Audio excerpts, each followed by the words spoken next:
प्यारे उद्धव, यदि तुम संसार के माया जाल को सत्य मान भी लेते हो और जन्म मरण से प्राप्त होने वाले विषयों के सुख को ही वास्तविक मानते हो, तब भी तुम्हें कर्म करने वाला मनुष्य परतंत्र ही दिखाई देगा।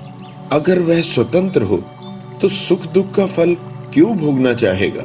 यदि यह कहा जाए कि जो भली भांति कर्म करना जानता है वह सदैव सुखी रहता है और जो नहीं जानता है वह दुखी, परंतु ऐसा कहना भी ठीक नहीं, क्योंकि कई बार ऐसा देखा जाता है कि बड़े बड़े कार्यकुशल विद्वान सुखों से वंचित रह जाते हैं और मूढ़ों का कभी दुख से पाला नहीं पड़ता।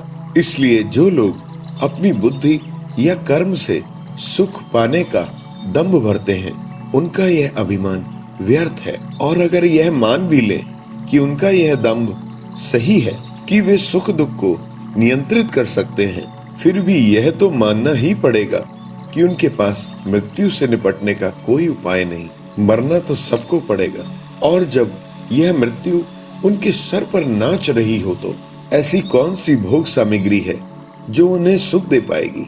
हाँ, ये तो तय है कि इस मत के अनुसार जीव को कभी भी जन्म मरण के चक्कर से मुक्ति या स्वतंत्रता नहीं मिल पाएगी। प्यारे उद्धव, लौकिक सुखों के समान ही पारलौकिक सुख भी दोष युक्त ही है, क्योंकि वहां भी सुख दुख का द्वंद्व निरंतर चलता रहता है। यज्ञ करने वाला पुरुष अनेक यज्ञों द्वारा देवताओं की आराधना कर स्वर्ग को जाता है और वह अपने पुण्य कर्मों के दिव्य भोगों को देवताओं के समान भोगता है।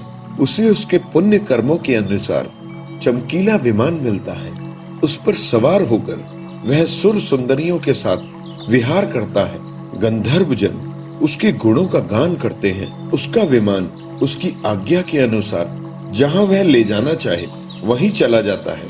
वह अप्सराओं के साथ काम क्रीड़ा में इतना बेसुध हो जाता है कि उसे यह पता ही नहीं चलता कि कब उसके पुण्य कर्म क्षीण हो गए। फिर इच्छा न होने पर भी उसे नीचे के लोकों में गिरना पड़ता है, और यह चक्कर सदा ऐसा ही चलता रहता है।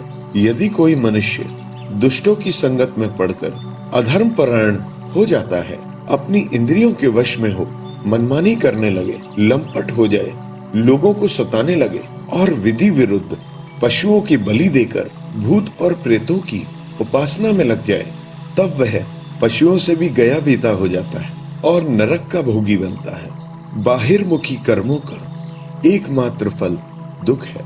इसलिए जो जीव शरीर और उसके संबंधियों की ममता और अहमता में डूबा है, उसे बार बार जन्म पे जन्म और मृत्यु पे मृत्यु प्राप्त होती है। ऐसी स्थिति में मृत्यु परायण जीव को क्या सुख मिल सकता है? औरों की तो बात ही क्या, सृष्टि निर्माता ब्रह्मा भी स्वयं मुझसे भयभीत रहते हैं, क्योंकि उनकी आयु भी काल से सीमित दो परार्ध है।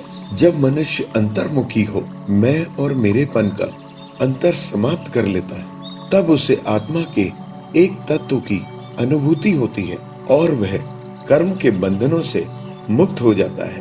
प्यारे मित्र उद्धव, यह सारा संसार मायामय ही है और इसका वास्तविक सत्य मैं आत्मा ही हूँ।